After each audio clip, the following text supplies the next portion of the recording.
Hashtag video 2 script, the rules of the silent floor, final master, they told me the job was easy. Calibrate the motion sensors in the east wing of St. Jude's.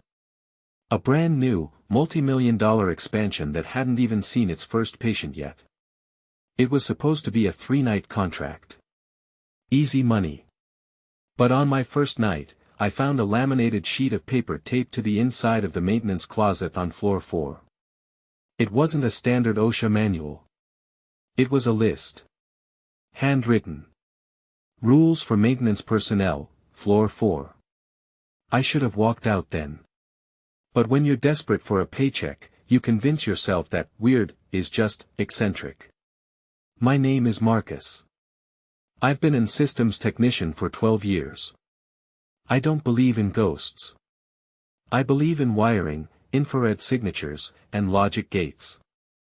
The first rule was simple. Rule 1, never enter floor 4 without a physical analog watch.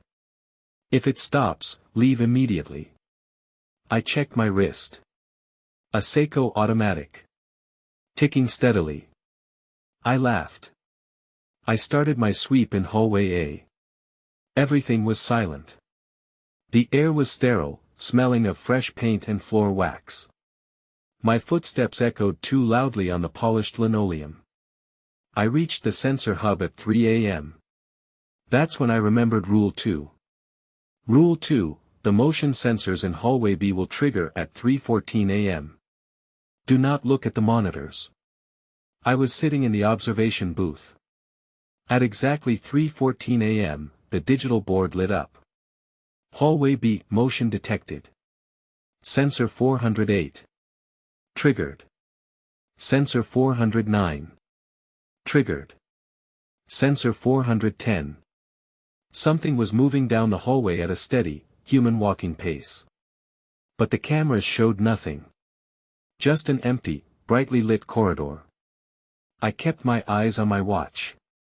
I didn't look at the monitors. Tick. Tick. Tick. Then, the sensor for the room directly behind me, the maintenance booth, turned green. Motion detected, booth interior. I wasn't alone. I didn't turn around. Rule 2 had saved me, but Rule 3 was already in my head. Rule 3, if you feel a hand on your shoulder in the booth, do not flinch. It will be gone in exactly 60 seconds. The air in the booth suddenly turned freezing. I could see my breath in the dim light of the sensor boards.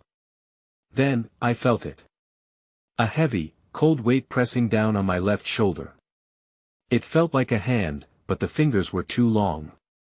Too many. I squeezed my eyes shut. I focused on my watch. 1 second. 2. My shoulder felt like it was being crushed by ice. 10 seconds.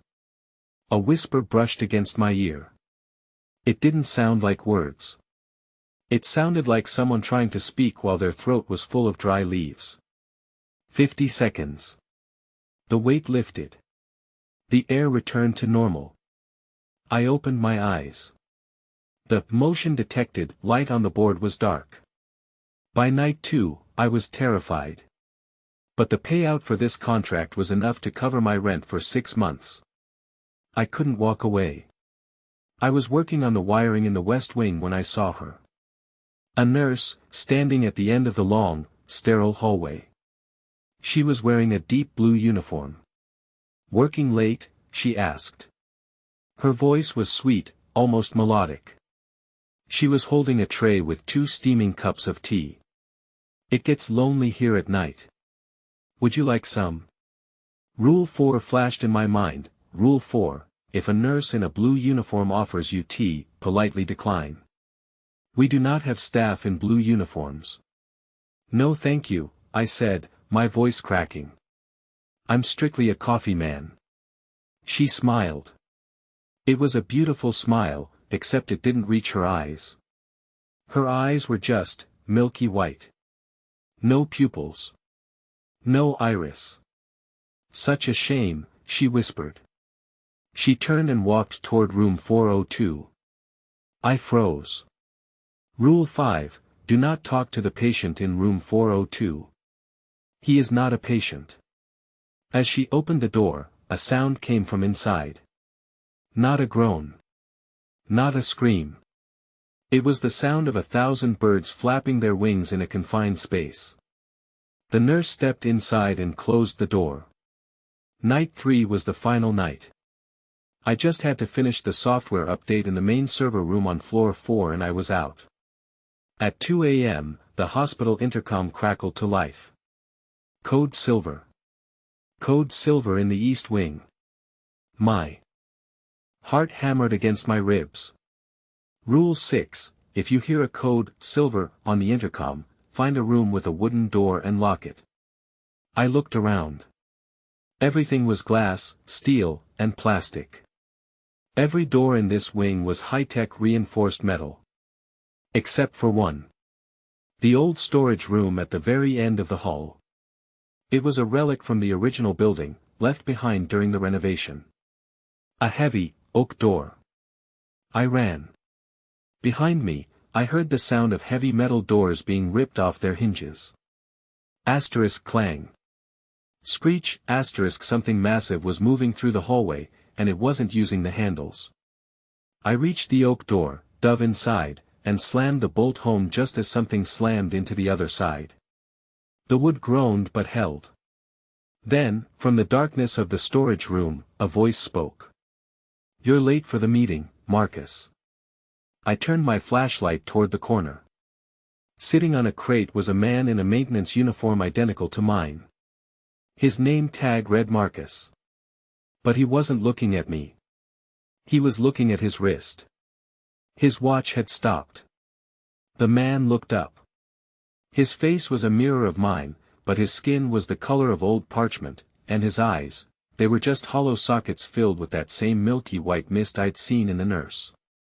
"The rules aren't for you, Marcus," he whispered. "The rules are for us." He stood up, his movements jerky, like a puppet on tangled strings.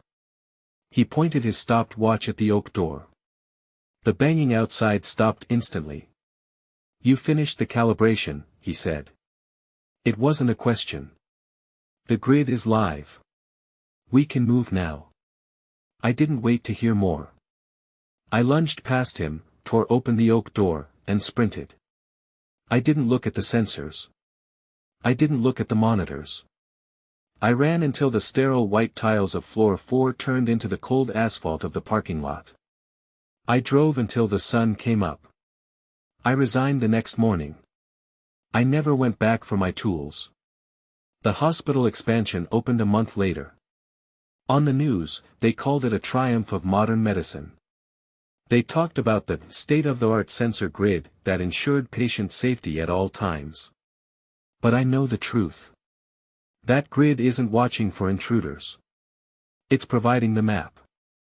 I moved 3 states away. I took a job as a simple electrician in a small town where every building is made of wood and the clocks all use batteries. But every now and then, at exactly 3:14 a.m., the motion light on my driveway clicks on. And when I look at my Seiko, the second hand is standing perfectly still. We aren't just following the rules. We're part of the system now.